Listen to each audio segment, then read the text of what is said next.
চলবে, আল্লাহর আনুগত্য করবে, রাসূলের আনুগত্য করবে, আল্লাহর হুকুমগুলো মেনে চলবে।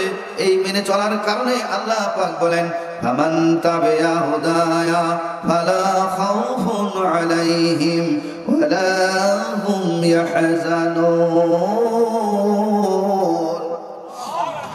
দুনিয়াতে তাদের কোনো ভয় নাই, আখিরাতেও তাদের কোনো চিন্তা নাই। দুনিয়াতে ভয় নাই, দুনিয়াতেও চিন্তা নাই, কবরে গেলেও কোনো ভয় নাই, কবরে গেলেও কোনো চিন্তা নাই। পড়ুন মারহাবা। কোরআন মেনে চললে দুনিয়াতে ভয় থাকবে না, আখিরাতেও কোনো ভয় থাকবে না। তাহলে কোরআন মানার দরকার আছে কিনা? আছে না?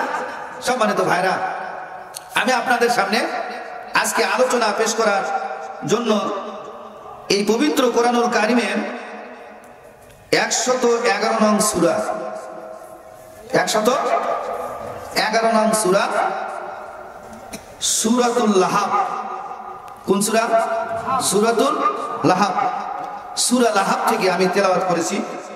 এই সূরা লাহাবের আলোকে যতক্ষণ প্রধান বক্তা আসতে লাগে এর আগ পর্যন্ত আমি আলোচনা রাখার চেষ্টা করব। মা তৌফিকি ইল্লা বিল্লাহ। যে কয়জনই আসেন শুনবেন তো ইনশাআল্লাহ। কোরআন যতক্ষণ শুনবেন ততক্ষণ আল্লাহর রহমত নাজিল হবে। কথা ঠিক কিনা? ততক্ষণ কি কার রহমত নাজিল হবে? আল্লাহর রহমত নাজিল হবে। সূরার নাম লাহাব। লাহাব শব্দের অর্থ হলো অগ্নিস্ফুলিঙ্গ, আগুনের লেলিহান শিখা। আগুনের লেলিহান শিখা, এই শিখাকে বলা হয় লাহাব। এই আবু লাহাব ইনি ছিলেন আল্লাহ রাসূলের চাচা। কি ছিলেন? আল্লাহ রাসূলের চাচা। আল্লাহ রাসূল সাল্লাল্লাহু আলাইহি সাল্লামের 10 জন চাচা ছিলেন। কয়জন? 10 জন। এই 10 জন চাচার মধ্যে আপনার 3টা ভাগে বিভক্ত ছিল। কয়টা ভাগ? এই কথা বলেন কেন? কয়টা ভাগ? ভালো করে বোঝার চেষ্টা করবেন। কয়টা ভাগ? 3 ভাগ। 3 দলে বিভক্ত ছিল। এক দল, অর্থাৎ এক দল কি করতো? আল্লাহ রাসূলের একেবারে বিরোধিতা করত।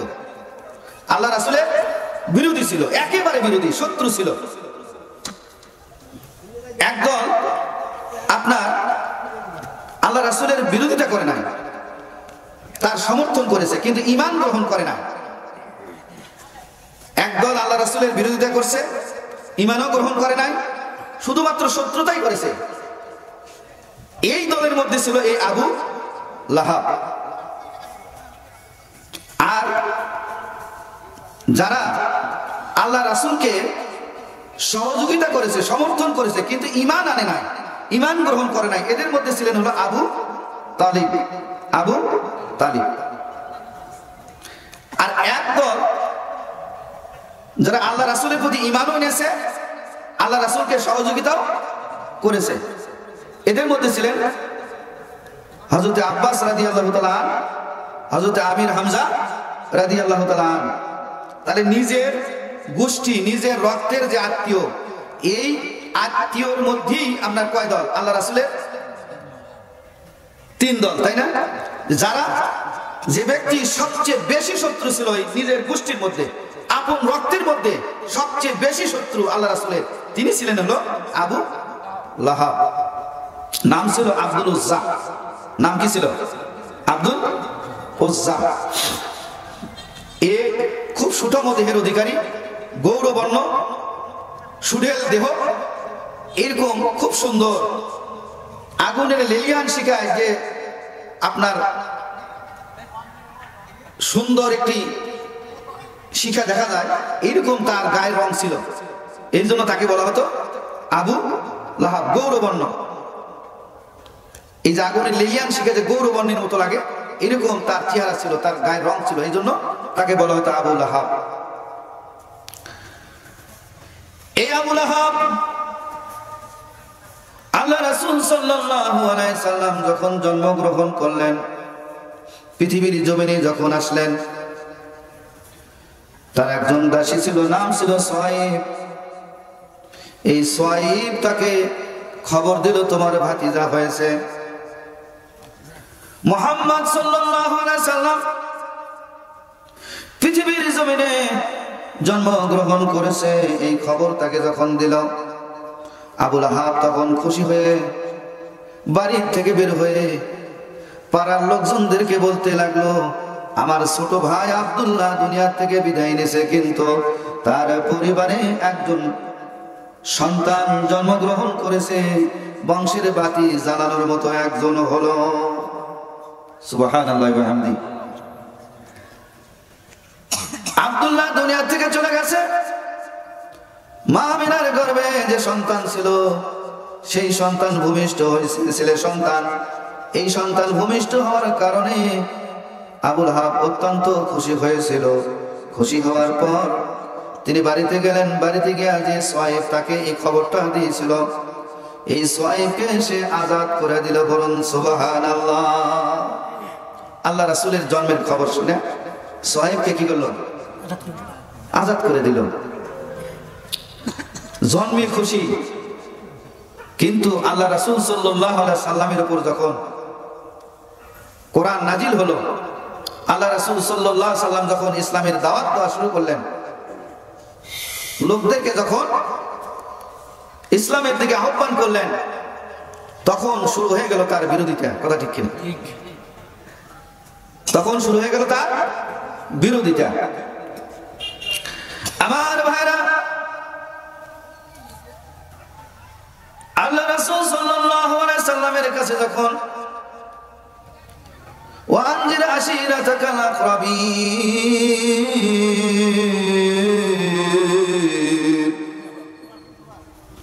এই আয়াত যখন নাজিল হয়ে গেল, আল্লাহ পাক আল্লাহ রাসূলকে জানাই দিলেন, ইয়া রাসূলুল্লাহ, ইয়া হাবিবাল্লাহ, আপনি আপনার আত্মীয় স্বজন, আপনার বন্ধু বান্ধব, আপনার কাছের মানুষগুলোদেরকে জাহান্নামের আগুন থেকে তাদেরকে সতর্ক করুন।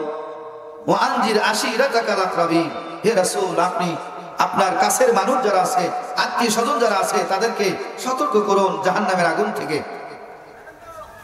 রাসূল করিম সাল্লাল্লাহু আলাইহি সাল্লাম এই আয়াত নাজিল হওয়ার পর তিনি সাফা পাহাড়ে গেলেন। সাফা পাহাড়ে উঠে ওই দেশের রেওয়াজ অনুযায়ী ইয়া সাবাহা এইভাবে আহ্বান করলেন। এই শব্দটা আরবের বুকে যদি কেউ উচ্চারণ করত, তাহলে ওই আরবের লোকেরা বুঝতো কোনো বিপদ জানি হয়েছে, এই জন্য সে আহ্বান করতেছে। আল্লাহ রাসূল সাল্লাল্লাহু আলাইহি সাল্লাম ইয়া সাবাহা এইভাবে যখন আহ্বান করলো, আহ্বান শোনার পর সকলে মনে করলো এই সাউন্ড তো, এই আওয়াজ তো মুহাম্মদুর রাসূলুল্লাহ সাল্লাল্লাহু আলাইহি ওয়াসাল্লামের। সবাই মনে করলো আল্লাহ রাসূল সাল্লাল্লাহু আলাইহি ওয়াসাল্লাম কোন না জানি বিপদে পড়েছে, তাকে উদ্ধার করতে হবে। সবাই সেখানে সমবেত হলো। সমবেত হওয়ার পর আল্লাহ রাসূলকে জিজ্ঞাসা করছেন, হে মুহাম্মদ সাল্লাল্লাহু আলাইহি ওয়াসাল্লাম, কি জন্য তুমি আমাদেরকে আহ্বান করেছো সকালবেলা? এই সাত সকালে কেন তুমি আমাদেরকে আহ্বান করলা? আল্লাহ রাসূল সাল্লাল্লাহু আলাইহি সাল্লাম সমস্ত লোকজনদের সামনে বলতেছে, আমি তোমাদেরকে আহ্বান করেছি। আমি যদি বলি এই সাফা পাহাড়ের পাদদেশে একদল শত্রু বাহিনী অস্ত্র শস্ত্র নিয়ে প্রস্তুত রয়েছে, তোমাদেরকে আক্রমণ করবে, আক্রমণ করে তোমাদেরকে নিঃশেষ করে দিবে, আমার কথা কি তোমরা বিশ্বাস করবে না? সবাই তখন সমস্বরে বলে উঠল, কেন বিশ্বাস করব না? হে মুহাম্মদ সাল্লাল্লাহু আলাইহি ওয়াসাল্লাম, তুমি তো জীবনে কোনোদিন মিথ্যা বলো না। আল্লাহ রাসূল কি মিথ্যা বলছেন? আল্লাহ রাসূলের চরিত্রে কি মিথ্যা ছিল? হ্যাঁ, এই যে 16.5 বছর যারা ক্ষমতায় ছিল, ভোট না দিয়া, ভোট না করে কয় একেবারে নির্বাচিত নেতা। কথা ঠিক কিনা?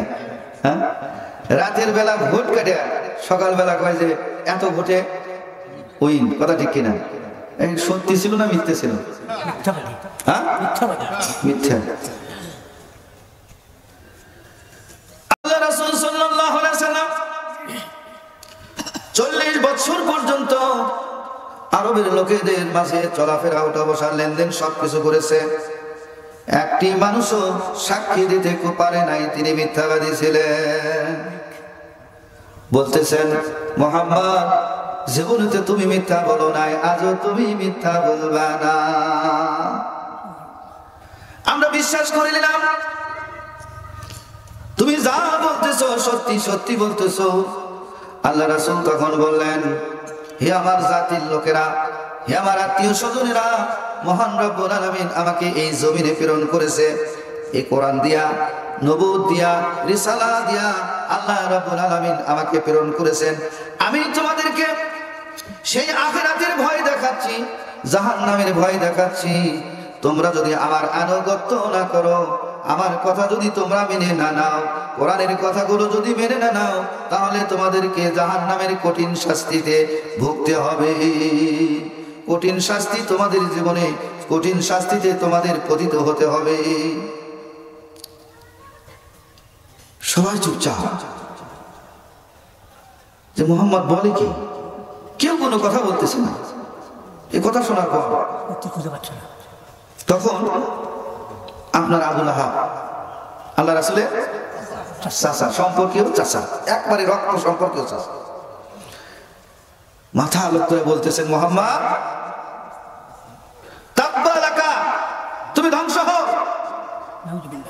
নাউযুবিল্লাহি মিন যালিক। কি করলো? বদদোয়া করলো যে তুমি সর্বনাশ হোক তোমার। আবুল আহাব কি করলো? তোমার সর্বনাশ হোক, তুমি ধ্বংস হও।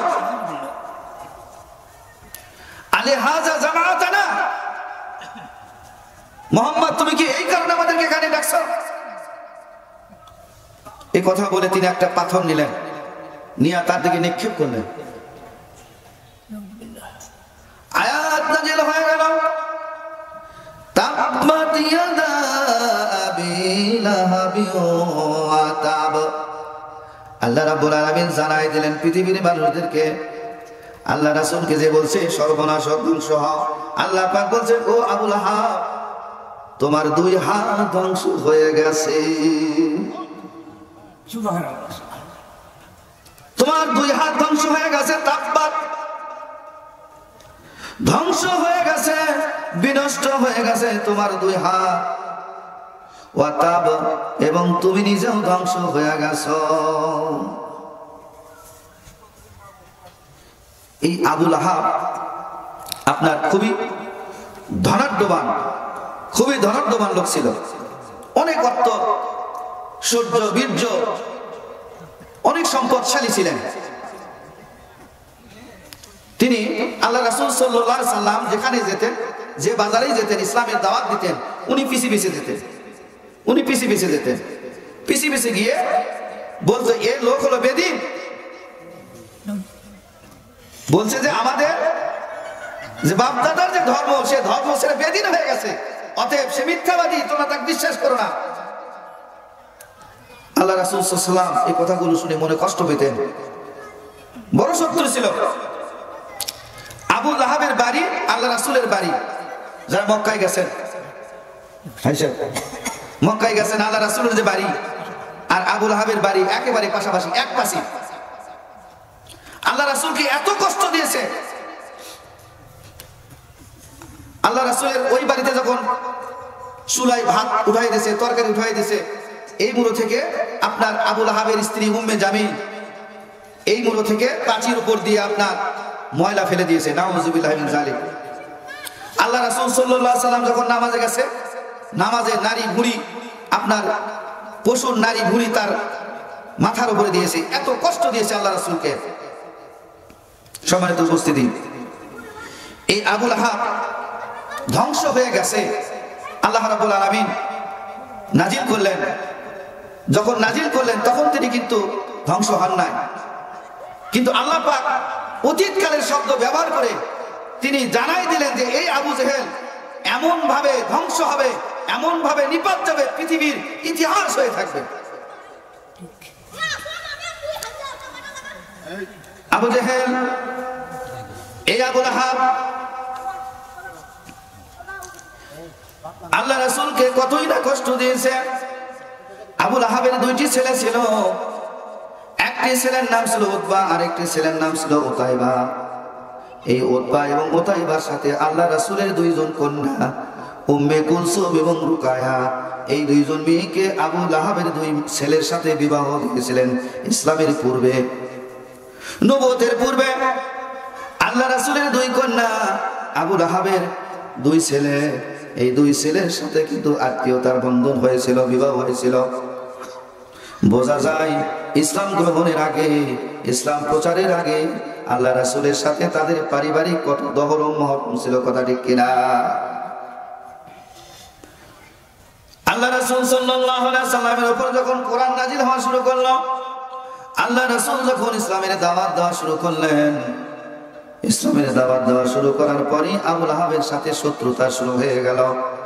আবু লাহাব তার দুই ছেলেকে ডাক দিয়ে বলল, ও উতবা, উতাইবা, তোমরা মুহাম্মাদের দুই কন্যাকে তালাক দিয়া দাও। আমার ভাইরা, ইসলাম এত সহজ জিনিস নয়, ইসলাম মানে এত সহজ জিনিস নয়।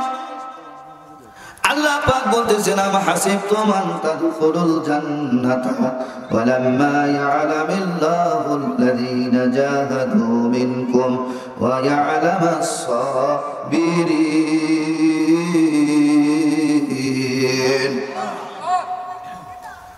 তোমরা কি মনে করছো, তোমরা কি ধারণা করছো শুধু নামাজ পড়ে, রোজা রেখে, হজ করে, যাকাত দিয়া এমনি এমনি তোমরা জান্নাতে চলে যাবে? অথচ আল্লাহ জেনে নেবেন না কারা কারা আল্লাহর জমিনে আল্লাহর দ্বীন প্রতিষ্ঠার জন্য কষ্ট করেছে,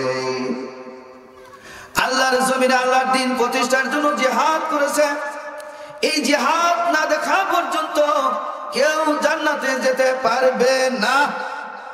কথা কি বুঝে আসছে? আল্লাহ বলেন, ওয়া'য়ালামাস সাবিরিন। আর এই দিন প্রতিষ্ঠার জন্য কাজ করতে গিয়া, জিহাদ করতে গিয়া কারা কারা ধৈর্য ধারণ করেছে, এটা যতক্ষণ পর্যন্ত আল্লাহ পরীক্ষা না করবে ততক্ষণ পর্যন্ত কেউ জান্নাতে যেতে পারবে না। এই 16.5 বছর এই জমিনে যারা ইসলামের কথা বলেছে, ইসলামের দাওয়াত যারা দিয়েছে, কালেমার কথা যারা বলেছে, তাদেরকে অসহনীয় নির্যাতন সহ্য করতে হয়েছে, কথা ঠিক কিনা? ফাঁসির কাস্টে ঝুলতে হয়েছে, রক্ত দিতে হয়েছে, পঙ্গুত্ব বরণ করতে হয়েছে, কথা ঠিক কিনা? এই আবু লাহাবের চরিত্র আর এই 16.5 বছর যে রাজত্ব পরিচালনা করলো যারা, তাদের চরিত্রের দিকে যদি আমরা একটু লক্ষ্য করি, আবু লাহাবের চরিত্র আর এই হাসিনার চরিত্র, হাসিনার সংসদে যারা ছিল সবার চরিত্র কিন্তু একই রকম, কথা ঠিক কিনা? এরাও আলেম ওলামাদেরকে ভালোবাসে, এই কথা তারা মুখে বলে, কিন্তু কোরআনের কথা যখন বলা হয় তখনই তারা শত্রুতা শুরু করে দেয়, কথা ঠিক কিনা? এই আবু লাহাব তার ছেলেদেরকে ডাক দিয়ে বলল, মুহাম্মদ সাল্লাল্লাহু আলাইহি সাল্লামের দুই কন্যাকে তালাক দিয়ে দাও। বাবার কথা মোতাবেক উতবা এবং উতাইবা আল্লাহ রাসূলের দুই কন্যাকে তালাক দিয়া বাড়িতে পাঠিয়ে দিলেন। এটা কি খুব সুখের জিনিস ছিল? একটু চিন্তা করি, আপনারা নিজের দিকে একটু খেয়াল করেন। এই ইসলামের কথা বলার কারণে আপনার কত মায়ের বুক খালি হয়েছে, ইসলামের কথা বলার কারণে, কোরআনের কথা বলার কারণে কত ভাইকে ফাঁসির কাস্টে ঝুলতে হয়েছে, কথা ঠিক কিনা? একটু চিন্তা করি, কতজনকে কারাগারে বরণ করতে হয়েছে শুধুমাত্র কোরআনের কথা বলার কারণে। এই কোরআনের কথা বলার কারণে আল্লাহ রাসূলকে 3 বছর পর্যন্ত কারাগারে বরণ করতে হয়েছিল। শিহাবে আবি তালেবে আল্লাহ রাসূল সাল্লাল্লাহু আলাইহি সাল্লাম 3 বছর তিনি কারাবরণ করেছিলেন, জেলের মধ্যে ছিলেন। তাহলে যারাই কোরআনের কথা বলবে, ইসলামের কথা বলবে, তাদের প্রতি জুলুম, অত্যাচার, নির্যাতন আসবে, ভবিষ্যতেও আসবে। আর এই ধৈর্য সাথে যারা মোকাবেলা করবে, রব্বুল আলামিন তাদের জন্যই জান্নাতুল ফেরদাউস রেখে দিয়েছেন। বলুন সুবহানাল্লাহ। আল্লাহ রাব্বুল আলামিন বলেন, ইন্নাল্লাযীনা আমানু আমিলুস সালিহাতি কানাত লাহুম জান্নাতুল ফিরদাউসি নুজুলা। নিশ্চয় যারা ঈমান নিয়ে আসে, ঈমান নিয়ে আসার পর আমলে সালেহ যারা করছে, ভালো ভালো কাজ যারা করছে, নামাজ পড়ছে, রোজা রাখছে, হজ করছে, যাকাত দিছে, আল্লাহর জমিনে আল্লাহর দ্বীন প্রতিষ্ঠার জন্য যারা প্রচেষ্টা চালাইছে, আল্লাহ রাব্বুল আলামিন বলেন আমি এদেরকে জান্নাতুল ফিরদাউসের মধ্যে দাখিল করাবো। বলুন না জোরে মারহাবা, আরো জোরে মারহাবা। এই আবু লাহাব আল্লাহ রাসূল সাল্লাল্লাহু আলাইহি সাল্লামকে এত কষ্ট দিলেন, তার দুই ছেলেকে দিয়া আল্লাহ রাসূলের দুই কন্যাকে তালাক দিয়া দিলেন।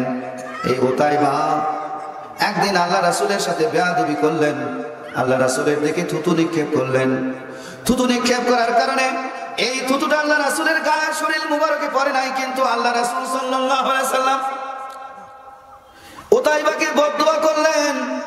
উতাইবার জন্য আল্লাহর কাছে বদদুয়া করে বললেন, ও উতাইবা, তোমাকে কালো কুকুর তোমাকে ধ্বংস করে দিবে। আল্লাহ রাসূলের এই দোয়াটা কবুল হয়ে গেল। বন্দুকের গুলি মিস হতে পারে, আল্লাহ রাসূলের বদদুয়া কখনো মিস হতে পারে না, কথা ঠিক কিনা? কোরআনের সাথে যারা বিরোধিতা করেছে, আল্লাহ রাসূলের সাথে যারা বিরোধিতা করেছে, তাদেরকে এইভাবে আপনার যেভাবে ওই সময় তারা ধ্বংস হয়েছিল, আবু জেহেলের ছেলে উতাইবা যেভাবে ধ্বংস হয়েছিল, আপনার আবু লাহাব যেভাবে ধ্বংস হয়েছিল, আজও যারা এই কোরআনের বিরোধিতা করে আর এই কোরআনের বিরোধিতা যারা করেছিল তারাও কিন্তু ধ্বংস হয়ে গেছে, কথা ঠিক কিনা? এই বাংলাদেশে আপনার একমাত্র আওয়ামী লীগ খুব ক্ষমতাধর ছিল।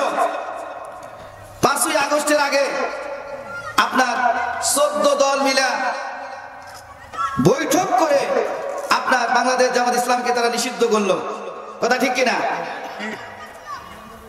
বাংলাদেশ জামাত ইসলামকে নিষিদ্ধ করার অর্থ হলো এই দেশে যেন কোরআনের আওয়াজ না থাকে, এই দেশে যেন কোরআন প্রচার না হয়, ইসলামকে নিঃশেষ করে দেওয়ার জন্য, ইসলামকে বিদায় করে দেওয়ার জন্য তারা এই পরিকল্পনা গ্রহণ করেছিল, কথা ঠিক কিনা? বাংলাদেশে অনেক দল আছে, কিন্তু একটা দলকে তারা টার্গেট করে নিষিদ্ধ করলো, কারণ হলো কোরআন যাতে না থাকে, কথা ঠিক কিনা? তাহলে এদের চরিত্র আর আবু লাহাবের চরিত্র এক কিনা একটু মিলায় দেখবেন, কথা ঠিক কিনা? এদের চরিত্র আর আবু লাহাবের চরিত্র একই। আল্লাহ রাব্বুল আলামিন তার সিদ্ধান্ত ছিল এই কোরআনকে তিনি বিজয় দিবেন, এই কোরআনের আলোকে তিনি সারা বিশ্বময় তথা গোটা বাংলাদেশে তিনি প্রজ্বলিত করবেন। আজকে দেখেন আপনার এই কোরআনের মাহফিলগুলিতে আর কারো অনুমতি নেওয়ার প্রয়োজন হয় না, কথা ঠিক কিনা? এখানে গতবার যে মাহফিল হয়েছে এই মাহফিল অনুমতি ছাড়া করতে পারে নাই, কথা ঠিক কিনা? এবার কি অনুমতি দেওয়া লাগছে? অনুমতির প্রয়োজন হয় নাই। গোটা বাংলাদেশে জালসা চলছে, কোরআনের তাফসীর চলছে, কোথাও কোনো অনুমতির প্রয়োজন হয় না। আল্লাহ রাব্বুল আলামিন সিদ্ধান্ত নিলেন, এই দেশের জনতা, এই দেশের ছাত্র সমাজ সবাই চাইলো শেখ হাসিনার পদত্যাগ। আল্লাহ চাইলেন তোরা পদত্যাগ চাইলে কি হবে, আমি চাইলাম হলো শেখ হাসিনার দেশ ত্যাগ, কথা ঠিক কিনা?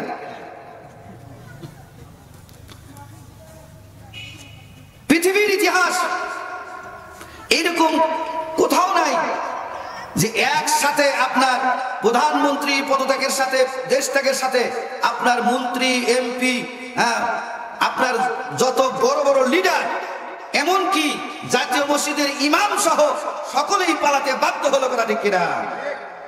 সিদ্ধান্ত কার ছিল? আল্লাহ। সিদ্ধান্ত ছিল আল্লাহ।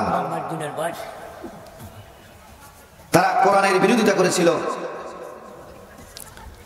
এই আওয়ামী লীগ সরকারের পতনের যতগুলো কারণ আছে তার মধ্যে সবচেয়ে বড় কারণ হলো আলেম ওলামাদের বিরোধিতা করা, কথা ঠিক কিনা? সবচেয়ে বড় কারণ হলো ইসলামের বিরোধিতা করা। আমার ভাইরা, এজন্য কোরআনের বিরোধিতা করা মানে হলো আল্লাহর বিরোধিতা করা, কথা ঠিক কিনা? তৈরি, কিন্তু এই জমিনে আল্লাহর আইন ছাড়া শয়তানের আইন দিয়া ভরপুর, কথা ঠিক কিনা? আল্লাহ রাব্বুল আলামিন বলেন,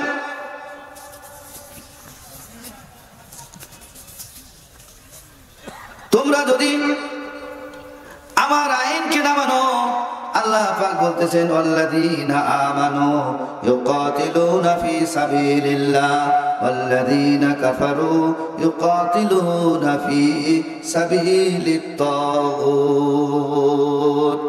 এই জমিনে নিজেকে ঈমানদার বলে পরিচয় দিতে গেলে, ঈমানদার যদি আমরা হতে চাই, তাহলে আল্লাহ পাক ঈমানদারের সংজ্ঞা পবিত্র কোরআনুল কারীমে বলতেছেন আল্লাযীনা আমানু, তারাই হলো ঈমানদার, ইউকাতিলুনা ফি সাবিলিল্লাহ, আল্লাহর জমিনে আল্লাহর দ্বীন প্রতিষ্ঠার জন্য যারা সংগ্রাম করে। আমি যদি মুখে বলে আমি ঈমানদার, ঈমানদার হওয়া যাবে না। ঈমানদার হতে হলে বাস্তব প্রমাণ দেওয়া লাগবে। আপনি যে ঈমানদার তার প্রমাণ কি? আল্লাহ রাসূল সাল্লাল্লাহু আলাইহি সাল্লাম উহুদের যুদ্ধে দন্দান মোবারক শহীদ করেছিলেন, কথা ঠিক কিনা? শহীদ হয়েছিল। তার ঈমানদার হলে আপনার এই জমিনে আল্লাহর জমিনে আল্লাহর দ্বীন প্রতিষ্ঠার জন্য প্রচেষ্টা চালাতে হবে। যারা এই প্রচেষ্টা চালাবে তারাই হলো ঈমানদার। আল্লাযীনা কাফারু ইউকাতিলুনা ফি সাবিলিত তাগুত। আল্লাহু আকবার। আর এই জমিনে যারা আল্লাহর আইন বাদ দিয়া, মানুষের তৈরি আইন দিয়া যখন রাষ্ট্র পরিচালনা করে, সমাজ পরিচালনা করে, অফিস আদালত যখন পরিচালনা করে, যারাই করে এরাই হলো কাফের। এরা কি? জান্নাতে যাবে কারা? জান্নাতে যাবে কারা? ঈমানদার যারা। একটু জোরে বলেন না। জান্নাতে যাবে কারা? ঈমানদার যারা। জাহান্নামে যাবে কারা? আল্লাহর এই কোরআনের বিরোধিতা করে যারা, এই কোরআনের বিরোধিতা করে যারা, তারা যাবে জাহান্নামে।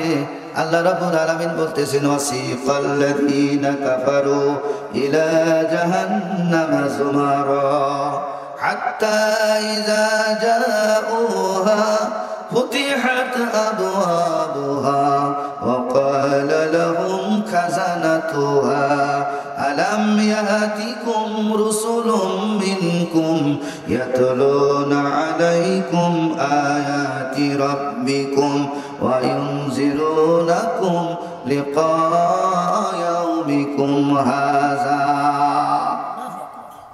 ক্বালু বালা ওয়ালাকিন হাক্কাত কালিমাতুল আযাবি আলাল কাফিরিন। আরো জোরে আল্লাহু আকবার। ওয়াসিফাল্লাযীনা কাফারু, যারা কাফের, কোরআনকে যারা মানে না, কোরআনকে যারা অস্বীকার করে, আল্লাহর জমিনে যারা আল্লাহর দ্বীন প্রতিষ্ঠার জন্য যারা সংগ্রাম করে না, এদেরকে কিয়ামতের কঠিন মুসিবতের দিন দলে দলে হাকায়া হাকায়া চাবুক মারতে মারতে এদেরকে জাহান্নামের দিকে নিয়ে যাওয়া হবে। বলুন নাউযুবিল্লাহ। কোন দিকে নিয়ে যাবে? হাকায়া হাকায়া জাহান্নামে যেতে চাবে না। এদেরকে চাবুক দিয়া পিটাতে পিটাতে এদেরকে জাহান্নামের দিকে নিয়ে যাওয়া হবে। জাহান্নামের একেবারে যখন গেটে যখন চলে আসবে, এই গেটম্যান জাহান্নামের দ্বার রক্ষী তখন বলবে, কি হলো তোমাদের? কি ব্যাপার? আজকে তোমাদেরকে জাহান্নামে আসতে কেন হচ্ছে? আলাম ইয়াতিকুম রাসূলুম মিনকুম, তোমাদের মধ্যে কি, তোমাদের কাছে কি রাসূল যায় নাই? এই কোরআনের কথা কি তোমাদেরকে কোনদিন আলোচনা করে তোমাদেরকে শোনানো হয় না? ওই দিন কি অস্বীকার করবেন? জিহাদের কথা শোনানো হয় নাই, নামাজের কথা বলা হয় নাই, যাকাত দেওয়ার কথা বলা হয় নাই, আল্লাহর জমিনে আল্লাহর দ্বীন প্রতিষ্ঠার কথা বলা হয় নাই। এই কথা কি তোমাদেরকে শোনানো হয় নাই? আলাম ইয়াতিকুম রাসূলুম মিনকুম ইয়াতলুনা আলাইকুম আয়াতি রাব্বিকুম, তোমাদের রবের এই আয়াতগুলো তেলাওয়াত করে করে, এই রবের আয়াতগুলো পড়ে পড়ে আলোচনা করে করে তোমাদেরকে কি শোনানো হয় না?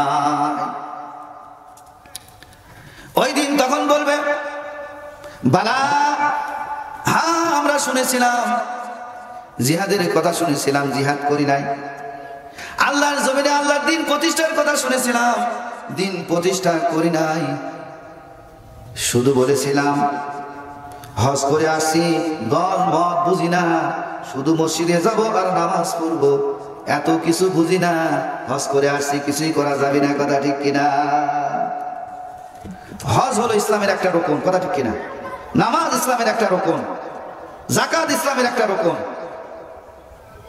কিন্তু জিহাদ করা, আল্লাহর জমিনে আল্লাহর দিন প্রতিষ্ঠা করা, এটা যেভাবে আল্লাহ পাক পবিত্র কোরআনে বলেছেন আকিমুস সালাত, নামাজ প্রতিষ্ঠা করো, এইভাবেই একইভাবে আল্লাহ পাক পবিত্র কোরআনে বলেছেন আনাকিমুদ্দিন, আল্লাহর জমিনে আল্লাহর দিন প্রতিষ্ঠা করো। অর্থাৎ আল্লাহর জমিনে আল্লাহর আইন প্রতিষ্ঠা করার জন্য তুমি সংগ্রাম করো।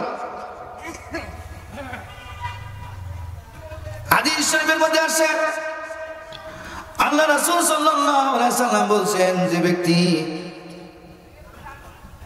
জিহাদ করলো না আর জিহাদের চিন্তাও করলো না, ওই ব্যক্তি মারা গেল। ফামাতা মিন শুবাতিন মিন নিফাক, ওই ব্যক্তি মুনাফিক হয়ে মারা গেল। যে ব্যক্তি নামাজ পড়লো, রোজা রাখলো, হজ করলো, যাকাত দিল, কিন্তু জিহাদের কথা চিন্তাও করলো না, এই কোরআন প্রতিষ্ঠার কথা কোনোদিনও ভাবলো না, আল্লাহ রাসূল বলেন ওই ব্যক্তি মুনাফিক হয়ে মারা গেল। নাউযুবিল্লাহ। আচ্ছা বলেন তো, মুনাফিকের স্থান কোথায়? আল্লাহ পাক বলছেন ইন্নাল মুনাফিকিনা ফিদ দারকিল আসফালি মিনান নার, মুনাফিকের স্থান হলো জাহান্নামের একেবারে নিম্ন স্তরে, জাহান্নামের নিচে, জাহান্নামের নিচে মুনাফিকের স্থান। তাহলে আপনি আল্লাহর জমিনে এই কোরআন প্রতিষ্ঠার জন্য সংগ্রাম করলেন না, চিন্তাও করলেন না, আপনার মারা, আপনার মৃত্যু হলো মুনাফিকের মৃত্যু। এই জন্য আল্লাহর জমিনে আল্লাহর দিন প্রতিষ্ঠার আন্দোলন করা হলো ফরজ। আল্লাহ পাক বলছেন ইয়া আইয়ুহাল্লাযীনা আমানু হাল আদুল্লুকুম আলা তিজারাতিন তুনজিকুম মিন আযাবিন আলীম।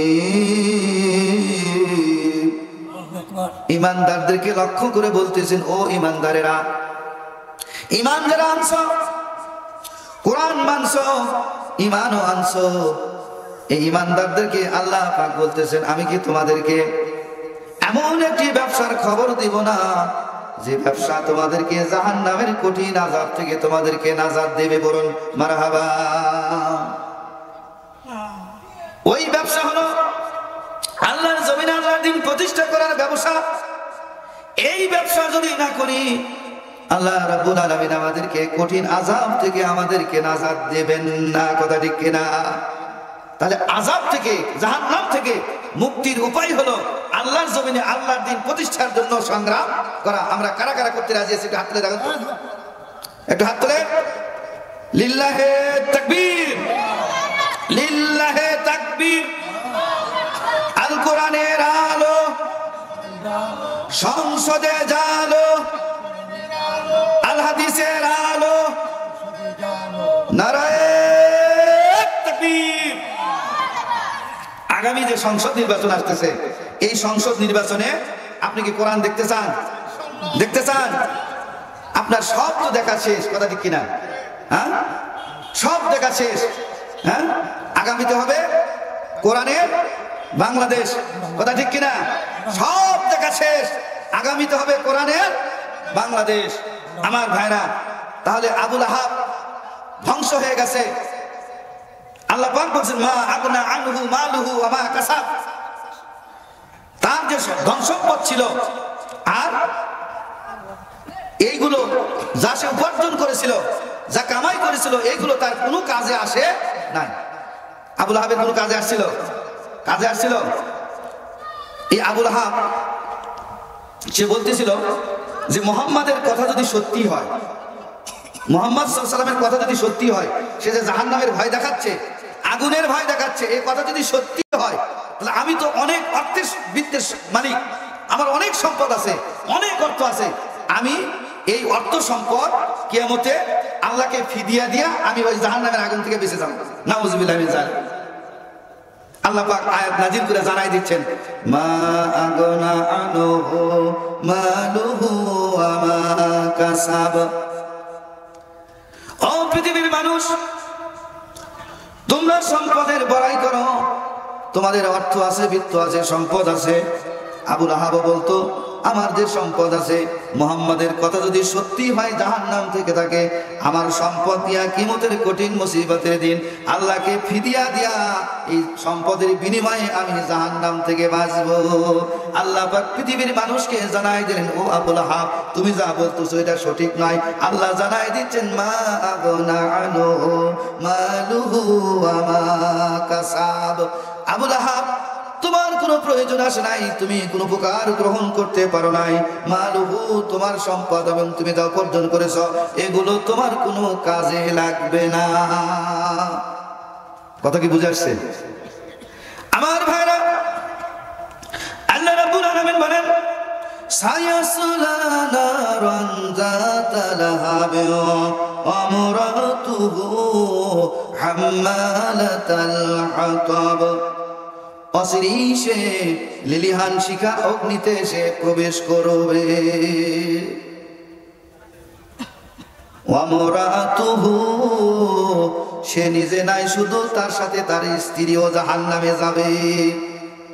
সে খালি নিজে না, তার সাথে তার স্ত্রীও কি জাহান্নামে যাবে।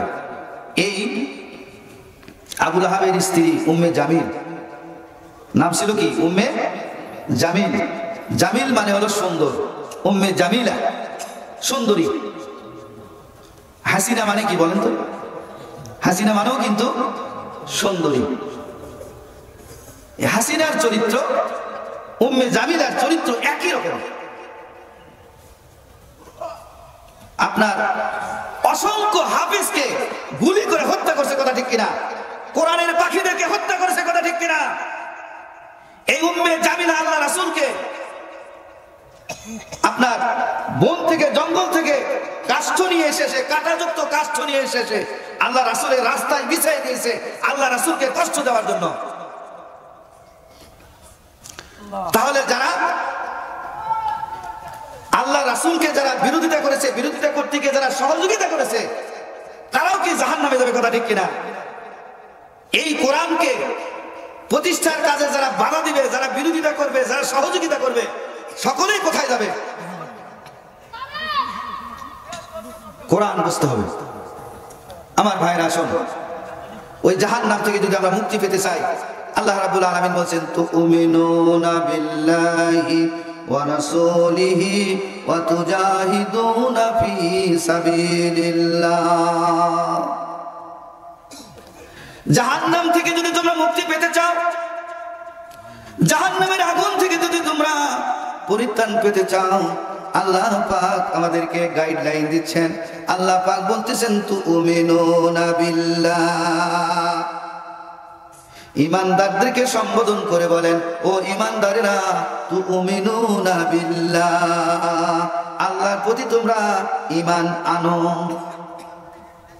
ঈমানদারদেরকে সম্বোধন করে আবার বলেন যে তুমিনুনা বিল্লাহ, ও ঈমানদারেরা, যদি কঠিন আযাব থেকে মুক্তি পেতে চাও, নাজাত পেতে চাও, তাহলে তুমিনুনা বিল্লাহ, আল্লাহর প্রতি তোমরা কি করো? বিশ্বাস স্থাপন করো। সম্মানিত উপস্থিতি, এই বিশ্বাস কেমন বিশ্বাস? আপনার বাংলাদেশে জামাত ইসলামের লিডারদেরকে যখন ফাঁসির কাস্টে নিয়ে যায়, নিয়ম হলো আপনার তাদেরকে ধরে নিয়ে যাওয়া। তাদেরকে যখন ফাঁসির কাস্টে নিয়ে যাওয়া হচ্ছিল, ওই সময় বলতেছিল যে আমাদেরকে ধরো না, কারণ যদি ধরে ধরে যদি ফাঁসির কাস্টে নিয়ে যাও, তাহলে আল্লাহ যদি কিয়ামতের ময়দানে জিজ্ঞাসা করে, তুমি তো ফাঁসির কাস্টে যেতে চাও নাই, এই কথা যদি জিজ্ঞাসা করে, ওই দিন কি জবাব দিব? তারা নিজের ইচ্ছায়, খুশিতে তারা ফাঁসির কাস্টে গিয়া জীবনকে বিলিয়ে দিয়েছে। এটাই হলো তুমিনুনা বিল্লাহ, এটাই হলো তুমিনুনা বিল্লাহ।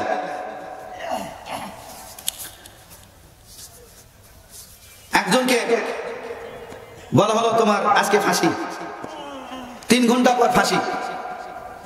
তাকে খবর দেওয়া হলো, উনি বললেন যে আমি একটু 2 ঘন্টা ঘুমিয়ে নেই, 2 ঘন্টা পর আমাকে ডাক দিয়ে উঠাবে। ইমানের প্রতি কত অটল থাকলে, কত মজবুত থাকলে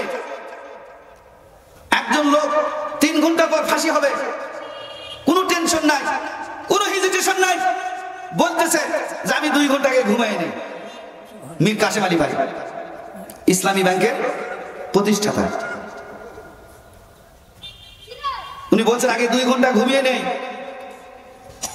কিরকম ইমান! তিনি ঠিক 2 ঘন্টা ঘুমাইছেন, 2 ঘন্টা পর তাকে ডাক দেওয়া হয়েছে, তিনি ফাঁসির জন্য প্রস্তুত হয়ে ফাঁসির কাছে গিয়েছেন। পড়ুন সুবহানাল্লাহ। আল্লাহ রাব্বুল আলামিন বলেন, ইন্নাল্লাযীনা ক্বালু রাব্বুনাল্লাহু সুম্মা ইসতাকামু তাতানাজ্জালু আলাইহিমুল মালাঈকাতু আল্লা তাখাফু ওয়া লা তাহজানু ওয়া আবশিরু বিল জান্নাতিল্লাতী কুনতুম তুআদুন। আরো জোরে আল্লাহু আকবার। যারা বলে আল্লাহ আমাদের রব, ইন্নাল্লাযীনা ক্বালু রাব্বুনা, আল্লাহ আমাদের রব, আল্লাহ আমাদের সব, আল্লাহ আমাদের রব, এই কথা যারা বলে, সুম্মা ইসতাকামু, এরপর এই কথার উপর ইস্তিকামাত থাকে, এক চুল পরিমাণ দূরে সরে যায় না। যতই আপদ আসুক, মুসিবত আসুক, পাহাড়ের মতো অটল দাঁড়িয়ে থাকে, এদিক সেদিক যায় না, ইসলাম থেকে সরে যায় না। আল্লাহ রাব্বুল আলামিন বলেন, তাতানাজ্জালু আলাইহিমুল মালাঈকা, আমি মহান রাব্বুল আলামিন তাদের মৃত্যুর সময় ফেরেশতা নাযিল করে পাঠাই। সুবহানাল্লাহ। আল্লাহ বলেন, তুমিনুনা বিল্লাহ, এইরকম ঈমান তোমরা আনো, এইরকম ঈমান আনলে আল্লাহ পাক তোমাদের প্রতি যখন মৃত্যু আসবে, মৃত্যুর সময় তোমাদের প্রতি আল্লাহ ফেরেশতা নাযিল করে দিবেন। এই ফেরেশতারা এসে বলবে, আল্লাহ তাখাফু ওয়া লা তাহজানু, তোমাদের কোনো ভয় নাই, তোমাদের কোনো চিন্তা নাই। বলুন সুবহানাল্লাহ। তোমাদের কোনো ভয় নাই, দুনিয়া থেকে চলে যাচ্ছ, বিবি বাচ্চা কত আত্মীয় স্বজন ছেড়ে চলে যাচ্ছ, কোনো টেনশন করো না, তুমি ভয় করো না, এগুলো দেখার দায়িত্ব আমি মহান রব্বুল আলামিন নিজে হাতে নিলাম। পড়ুন সুবহানাল্লাহ। কবরে যাচ্ছ, কোনদিন তো কবর দেখো নাই, কবর সম্পর্কে তুমি জানো না, শুধু পড়েছো, দেখেছো, শুনেছো, কিন্তু দেখো নাই ওই কবরে যাবে। কবরে যাওয়ার পর তোমার কোনো ভয় নাই। পড়ুন সুবহানাল্লাহ। আমার ভাইরা, এইরকম অবস্থা আমাদের হোক, আমরা কি চাই? মৃত্যুর সময় ফেরেশতা এসে বলো, আল্লাহ তাখাফু ওয়া লা তাহজানু, কোনো ভয় নাই, কোনো চিন্তা নাই। ফেরেশতা 3 সময় মানুষের কাছে আসবে, একটি হলো কবরে যাওয়ার সময়, মৃত্যুর সময়। কবর থেকে যখন উঠবে ওই সময়, কিয়ামতের সময়, আপনার এই ফেরেশতারা এসে বলবে, কবর থেকে যখন ওঠানো হবে তখন বলবে, আল্লাহ তাখাফু ওয়া লা তাহজানু, তোমাদের কোনো ভয় নাই, কোনো চিন্তা নাই। দুনিয়াতেও তোমাদের সাথে ছিলাম, এখন আমরা তোমাদের সাথে থাকবো, কোনো ভয় নাই, চিন্তা নাই। আল্লাহ তাখাফু ওয়া লা তাহজানু ওয়া আবশিরু বিল জান্নাহ, তোমরা জান্নাতের খুশির খবর শোনো। করুন সুবহানাল্লাহ। ফেরেশতা এসে যদি মৃত্যুর সময় বলে, কোনো ভয় নাই, কোনো চিন্তা নাই, জান্নাতের খবর শোনো, ওয়া আবশিরু বিল জান্নাহ, জান্নাতের খবর শোনো। কবর থেকে যখন উঠবেন তখনও বলবে, ভয় নাই, চিন্তা নাই, জান্নাতের খুশির খবর শোনো। ওয়া আবশিরু বিল জান্নাতিল্লাতী কুনতুম তুআদুন, যে জান্নাতের খবর, যে জান্নাতের খুশির খবর মহান রব্বুল আলামিন তোমাদেরকে ওয়াদা দিয়েছিল। করুন সুবহানাল্লাহ। ওয়াদা কে দিয়েছিল? আল্লাহ। ওয়াদা কি মিস করেন? নাহানু আউলিয়াকুম ফিল হায়াতিদ দুনিয়া ওয়া ফিল আখিরাহ ওয়া লাকুম ফিহা মা তাশতাহি আনফুসুকুম ওয়া লাকুম ফিহা তাদউন।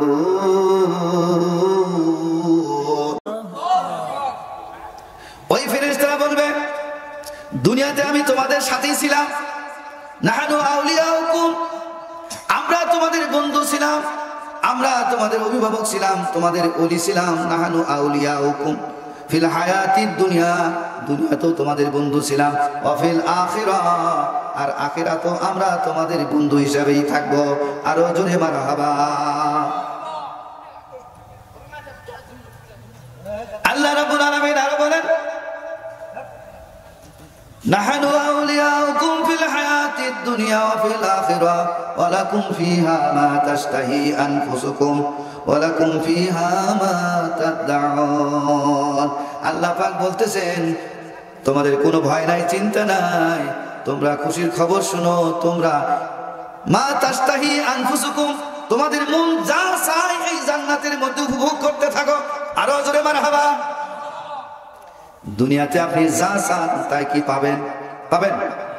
দুনিয়াতে যা চান তাই পাবেন? আল্লাহ বলছেন জান্নাত দিছি মা তাশতাহি আনফুসুকুম, তোমাদের এই অন্তর যা চাই তাই পাইবে।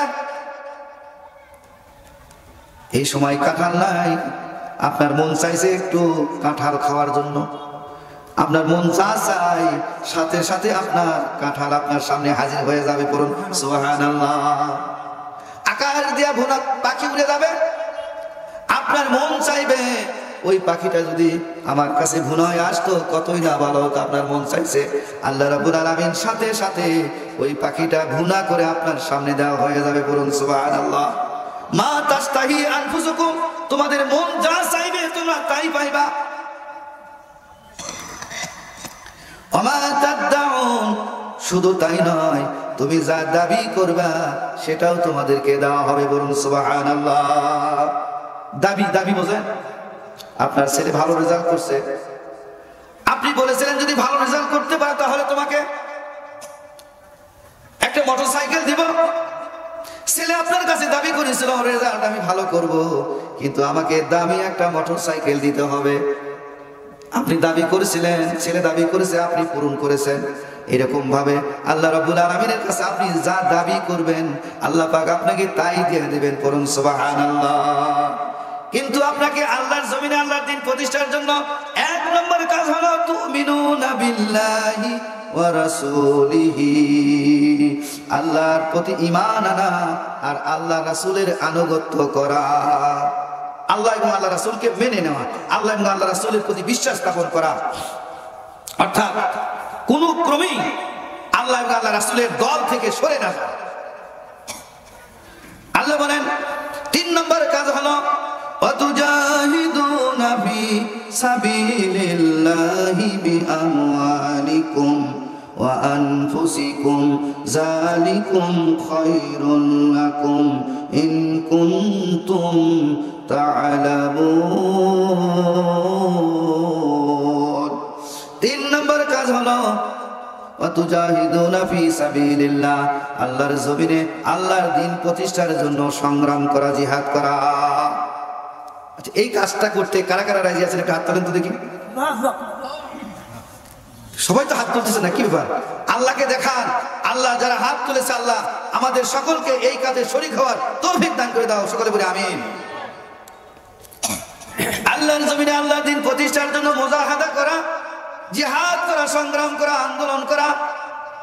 আল্লাহ পাক বলেন এই কাজ যদি তোমরা করো যালিকুম খায়রুল লাকুম ইন কুনতুম তা'লামুন। আল্লাহ রাব্বুল আলামিন বলেন এই কাজটাই হলো সবচেয়ে উত্তম কাজ। যালিকুম খায়রুল লাকুম, এটাই হলো তোমাদের সবচেয়ে ভালো কাজ, এটাই হলো তোমাদের সবচেয়ে উত্তম কাজ। এই কাজ যদি তোমরা করো তুনজিকুম মিন আযাবিন আলীম, আমি তোমাদেরকে জাহান্নামের আগুন থেকে মুক্তি দিব। আমার ভাইরা, কিরবান সাটাও নাই, পানি গরম পানিও নাই, কিছু নেই। ব্যাপার কি দোষে বলে আল্লাহুম্মা, এই প্রধান বক্তা কোন? মাওলানা মুহাম্মদ ওয়া আলা আলি সাইয়্যিদিনা মাওলানা